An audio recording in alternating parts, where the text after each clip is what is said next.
You passed up partial scholarship offers from other programs to walk on to the Syracuse University men's basketball team, a team that I think had won something like 14 games the previous 3 seasons. Yeah. Why do it? Well, I thought Syracuse was a big school. Could be Syracuse had won the national championship in football, so it's potential. We built Manley, brand new facility, and I really thought I was a good enough player to play at Syracuse, even though I wouldn't have a scholarship initially.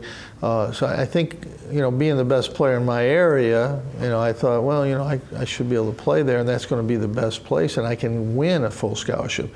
The other schools, Colgate or someplace like that, I'd have a partial scholarship, but you never get a full scholarship. So, I really underestimated how good Syracuse was going to be and the type of players that were coming in here. I mean, not just Dave Bing, but the best player in Long Island, Norm Goldsmith, the best player in New Jersey, 2 of the best players in New York City.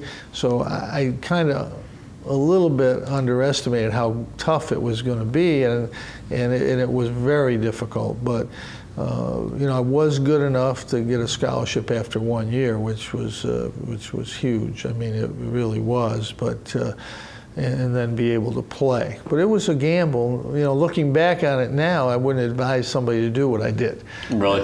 No, I wouldn't. I'd say you go to the other school, you're sure you'll play there. Although at the time, Colgate was better than Syracuse, really, in all honesty.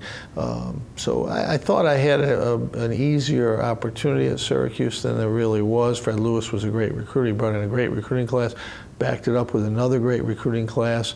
So it was more difficult than I thought, but it turned out very good. What would you say your be heard moment is, when others really began to take notice of you? Well, in my freshman year, I was playing pretty good, but I was a 6th or 7th man on the freshman team, and so now you got to think about the varsity, and there were about 15 guys on scholarship, although we weren't very good in the varsity. The freshmen beat the varsity by 40. So, and everybody always went to see the freshman practices. And well, then everybody left went to the freshman freshman games and then saw it to see, not me, to see Dave Bing, which was worth seeing, and then cleared out for the varsity. But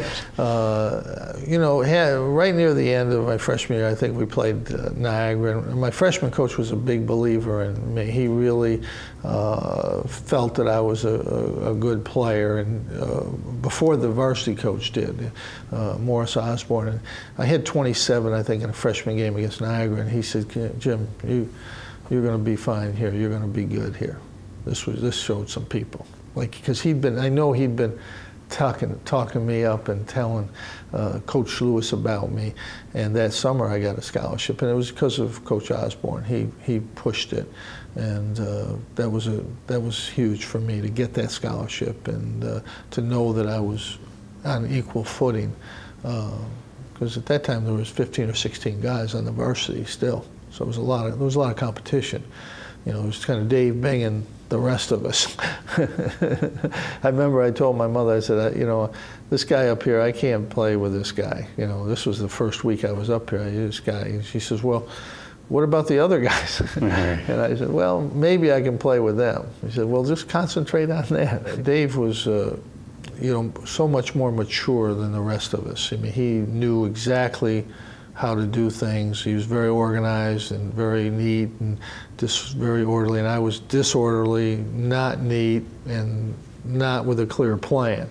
And Dave always had that clear plan. It was obvious, and he knew how to deal with people. He really was a master at how to deal with people. And I think I learned a lot from those 2 years rooming with Dave, and through the years.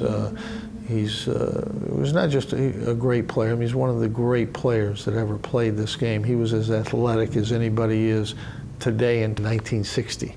So, but he always knew how to handle people and deal with people, and that's why he's been so successful.